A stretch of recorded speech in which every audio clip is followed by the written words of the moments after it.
నమస్తే మిత్రులారా, నేను మీ శ్రీనివాస్ చౌహాన్ అడ్వకేట్.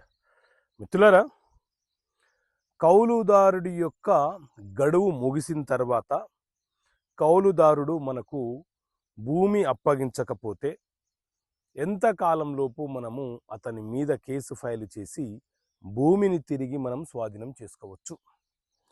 సో మిత్రులారా, సాధారణంగా కౌలు అంటే ఏంటి అని అంటే, ఒక యజమాని తన వ్యవసాయ భూమిని సాగు చేయటం కోసము మరొకరికి ఇవ్వడము.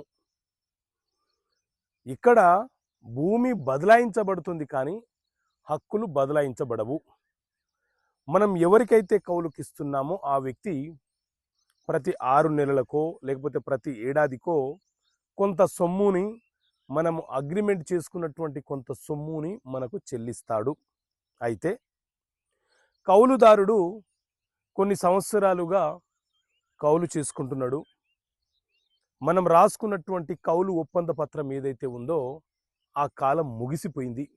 అయినా ఆ కౌలుదారుడు మన భూమిని వదిలేసి వెళ్ళమని మనం ఎన్నిసార్లు చెప్పినా అతను వెళ్ళకుండా మనకు ఇబ్బందులకు గురి చేస్తే, మనము కౌలు ఒప్పంద పత్రము ఎప్పుడైతే రద్దయిందో ఆ తేదీ నుంచి 12 సంవత్సరాల లోపు భూమి తిరిగి స్వాధీనం చేసుకోవడం కోసం న్యాయస్థానములో లిమిటేషన్ యాక్ట్ ప్రకారంగా కేసు ఫైలు చేసుకొని మన భూమిని మనము తిరిగి స్వాధీనం చేసుకోవచ్చు.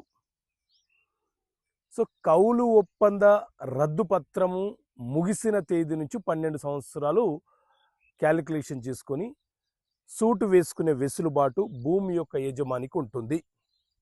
మీరు అలా చెయ్యలేని పక్షంలో కౌలుదారుడు భూమి మీద ఇల్లీగల్గా, అక్రమంగా రెవెన్యూ అధికారులతో కుమ్మకైపోయి పన్నులు చెల్లిస్తున్నట్టుగానో ఇతర ట్రాన్సాక్షన్స్ చేసో పహానీ రికార్డులను, అడంగళ్లను తన పేరును నమోదు చేసుకునే ప్రమాదం ఉంటుంది.